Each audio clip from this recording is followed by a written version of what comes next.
Welcome to the Joao podcast. I am Joe Vendramini from the University of Florida Range Cattle Research and Education Center, and today our guest is Dr. Ken Quesenberry. Dr. Quesenberry, thanks for being with us today. Thank you, Joe. It's a pleasure to be with you today. Dr. Quesenberry, can you please introduce yourself and tell us about your background, please? Okay. Thank you, Joe. As you said, I'm Ken Quesenberry. Most of the people at the university know me as Dr. Q. Quesenberry being a name that's harder to pronounce. The students and everybody know me as Dr. Q. I am a retired Emeritus forage breeder, still working part-time with Dr. Esteban Rios in his forage breeding program, and also with Dr. Kevin Kenworthy in his forage and turf breeding program.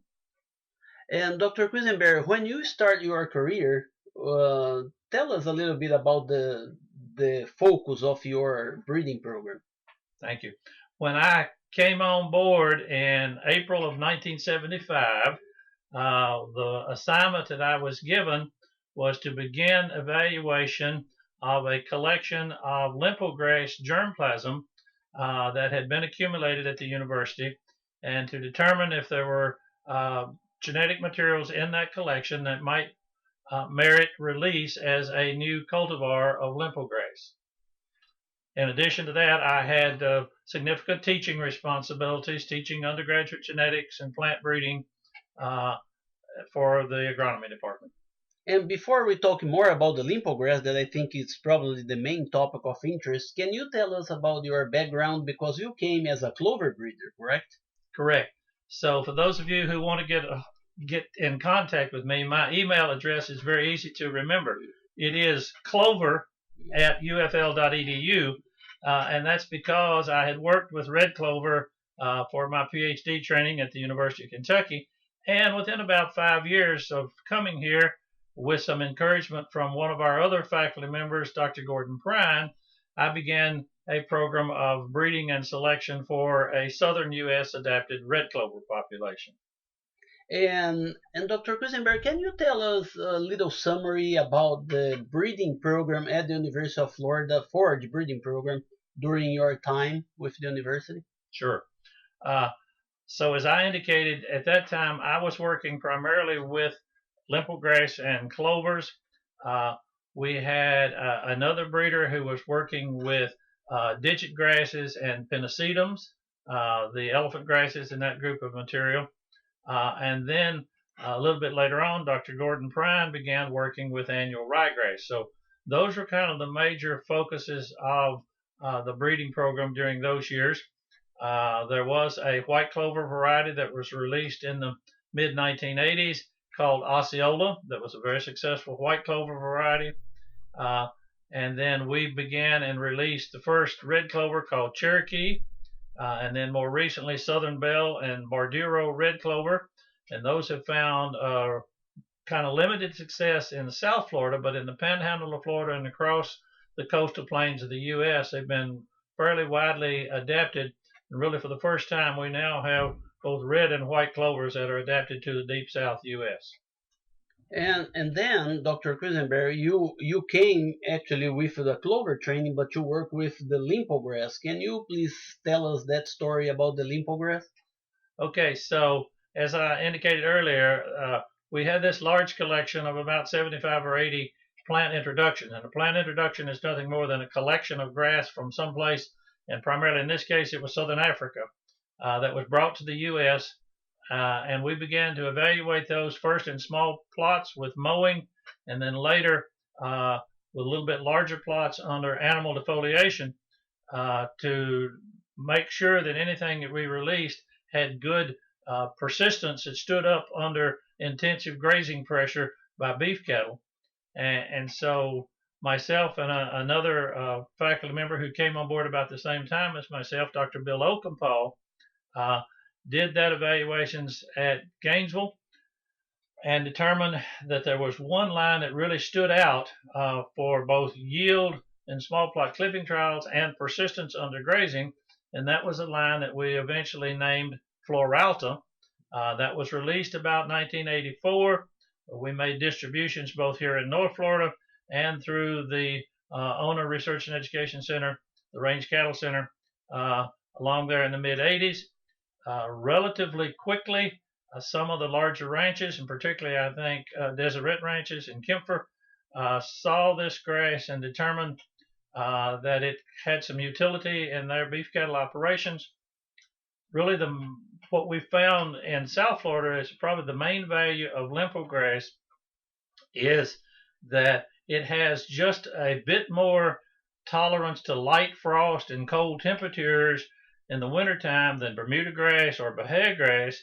And so it basically maybe brown up or purple a little bit, but unless you have a really severe freeze, it stays green and growing during the wintertime. And these producers suddenly said, we can use this grass and essentially park our mowing machines and hay balers and not have to make hay or not have to buy hay or buy supplemental feed for the wintertime and have a feed. And so particularly with Deseret, they figured out some ways to propagate this quickly, and it became a major component of ranches. I think what this points out is having early adopters who see the value of a new plant and then figure out how it fits into their beef cattle operation is very important. And they did, and then other ranchers around began to see it. We don't have good statistics on acreage, but we've estimated probably between 400,000 and a half million acres of limpo grass now scattered around the state of Florida.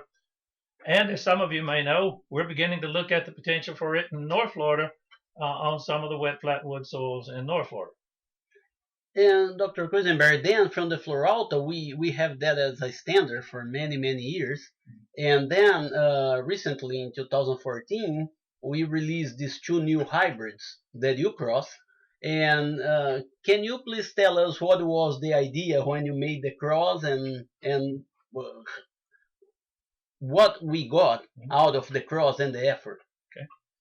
So sometimes cattlemen are probably more astute than researchers, and the thought came up was this thing called genetic vulnerability, meaning that if you have one genotype over a large area and then a disease or an insect comes in that preys on that particular genotype, that can lead to a catastrophe, and that we needed some more genetic variability. And through the work of the Florida Cattlemen's Research Committee and Dr. Ann Blount particularly continued to bring this to the forefront, we determined that, okay, we need to go back and maybe do some crossing and some additional breeding to develop some additional genetic base to kind of diversify the limpo grasses that were out there. So the cross that was made was to take a line that was called Big Alta, which actually has a little bit better digestibility and nutritive value, but is not persistent with Floralta. And so that was the cross that was made. We produced about 50 F1 hybrids between those, and then began a program of evaluation, both at Ona and at Gainesville, looking at, again, digestibility, quality, total yield, and persistence under grazing. And you think that now that we narrow down to two that we release, and they are extremely popular in South Florida. So do you think that the objective of the cross was achieved? Thank you. Yes, we feel like that we were very successful. We had a couple of graduate students who went through the evaluation of that material, Dr. Marcelo Walu being one of those, who's now our forage extension specialist at Gainesville, and part of his PhD or master's research, I guess, while he was here. And we identified those two particular lines that became Gibtuck and Kenhai as the two hybrids that were released, and they both seem to be doing quite well, and we've had very good reports out of South Florida. I would like to take the chance, Dr. Quesenberry, to ask you one more thing. So every time that we go and talk to a producer, even in the podcast, and a producer is from South Florida, I ask them what is the main forage that they use. So they use Bahia grass and limpo grass, right? Mm-hmm. So we talk about the limpo grass. I would like to ask you a few things about the Bahia grass. Sure. We have been working with diploids like Pensacola and we make tiftonine, riata. But it seems that the tetraploids, the Argentine, are really popular in South Florida for a few reasons, including persistence, production, and the value of seed and the value of sod.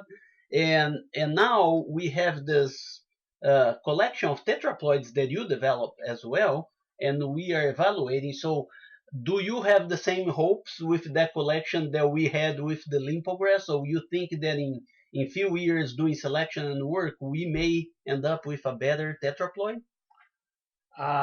We have great hopes for those. Uh, we had a PhD student a master's and PhD student, who worked through that breeding program, creating some new tetraploid hybrids. And without going into all the details of the genetics, uh, the tetraploids, once you get one good plant, then you can reproduce that plant through seed. And so we have several lines that we're looking at. We have those in small plot trials and grazing trials right now. Uh, as most of the people listening to this will know, one of the limitations to Argentine is seed yield. And so it doesn't yield as high as the typical Pensacola types do.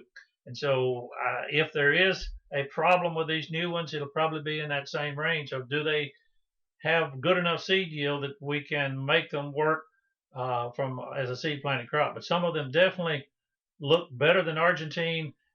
As you know, Argentine, the production is kind of squeezed in the middle of the summer. These have better spring and fall distribution of yield than Argentine. And so we have hopes that we may identify a line out of those that'll be a good hybrid that would be an alternative to Argentine. On the pace that we are now with the plot, we have some at Ona, we have some in Mariana, and we have some in Gaines. Do you think like a 5-year time frame will be something that we can think about? Yes, I would say within the next 5 years, we will definitely, if there's anything in there that's going to work, we will have identified it and be ready to move forward with a cultivar release. And Dr. Quesenberry, we are going to the end of our conversation here. I would like to ask you one more question. So, when you are not, because you became emeritus, but are still coming to work. So, when you are not working, what is your hobby? What do you like to do on your spare time? Oh, there's lots of things that we do. When you get to be my age in life, one of the main things that occupies your time is grandchildren. And so we have, our son has two boys that are 13 and 8, and we see them a couple of times a week. And then our daughter has a set of twins, a boy and a girl, who are 3.5, and they really occupy a lot of time. So between those grandchildren, and they both live close to us in Gainesville. And then we like to travel and participate in those kind of things as well. Great. Dr. Quesenberry, I would like to thank you very much for participating in the podcast. I am Joe Vendramini. Joe what?